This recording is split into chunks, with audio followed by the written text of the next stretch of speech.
All right, what's happening, everybody? Welcome to Mission to Medicine. It's your boy Akeem. Welcome back to the channel. Today we have another reaction video. I'm excited to do these because it's a little different content that I haven't seen on YouTube in the pre-med community. But it's your boy. I've been around. I'm in medical school. I'm a first-year medical student, so we're excited. We love all this content that all these med talk influencers are making. I'm on med talk, and I've always come across these awesome videos. I just want to do reaction videos to them just to give my honest, raw, blunt opinions. This person right here, her name is Jackie Brenner. She's a medical student, and she's just telling you all how to study. She says the caption is how to learn to get an A on your test and understand it in med school edition. Let's give it a listen and see if she has any helpful tips for us medical students and pre-meds. Let's get to it. And get an A on your test. 60 seconds, here we go. First shift, you're learning from just memorizing to understanding completely, so you never have to memorize. The key is catching yourself when you're getting stuck in this pattern of you're actually just rewriting notes and creating patterns for everything. You might not think that you're memorizing, but in reality, when you're just creating these patterns and making these connections, it's not necessarily being able to understand a topic in its entirety. So the key is if you have like a big topic of a bunch of renal diseases, for example, you need to figure out what is the big idea, what is the general concept. All right, stop it right there. So I like that. Starting from the big overview, understanding the big, broad topic and concept map that before you get down into the weed of things. I feel like that's definitely a good tip right there. I definitely agree with that. Come on. Here. You then need to take that general topic and be able to explain it and then build it back down to those individual diseases. So I actually love the example of heart murmurs because there's a very interesting pathophysiology to understand. Ooh, she's talking my language right now. We just started our cardio block in med school. So heart murmurs, that's right up my alley right now. Let me hear. What tips you got? Acutely, but also know the murmur so you don't have to memorize it. Let's go through it. So everyone knows one of your big holostolic murmurs is mitral regurgitation. And you usually see it described as apex radiating to axilla during systole. And yeah, mitral valve regurgitation. The mitral valve is on the left side of the heart between the left atrium and the left ventricle. And if it's regurging, that means blood is going to be shooting from the aortic left atrium to the left ventricle, and it's going to be hitting back. So we're going to increase the end diastolic volume.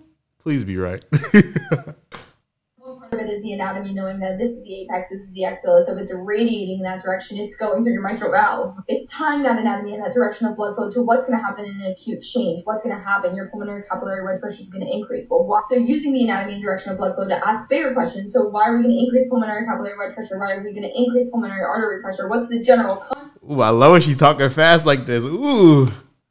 Well, it's our tracings, our V waves. What is that? That's when you reach the general topic, my friends. Your V.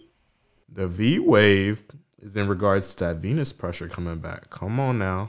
V wave represents venous filling in on your left atrial pressure, tracing pulmonary capillary wedge pressure tracing. It's measuring the pressure of your left atrium filling against a closed mitral valve. So then this ties everything together so you understand the direction of the blood flow from the anatomy. So then what's going to happen in acute change, all tied to just the V wave. So it's eliminating the V wave. I love that.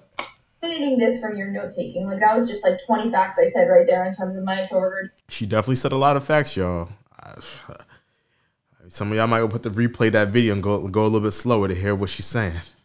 The murmur, the process of acute changes, the V wave. But I never need to write it down because I just thought through it in a way where I understand it. I didn't memorize it. No, it was just about the physiology. This not only saves you time so you don't have to write everything down, but you know it now for life. And what's better than that? Then when you're stuck on a question in a test, you're not actually like, oh, I knew that fact. You're like, oh, I can just sit and think through it. I hear you. I hear you, Jackie.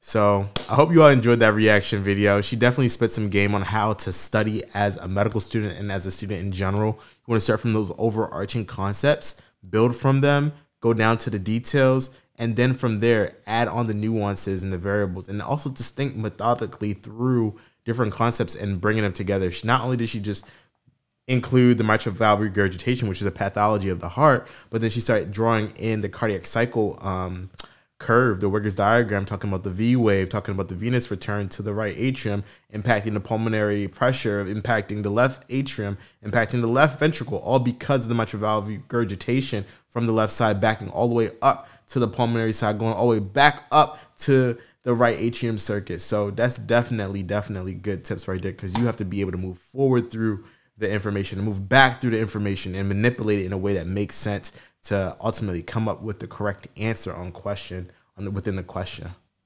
Hope you all enjoyed this video. Remember, it's not a marathon, not a sprint, but it's a mission to medicine. I see you all in the next reaction one. Peace.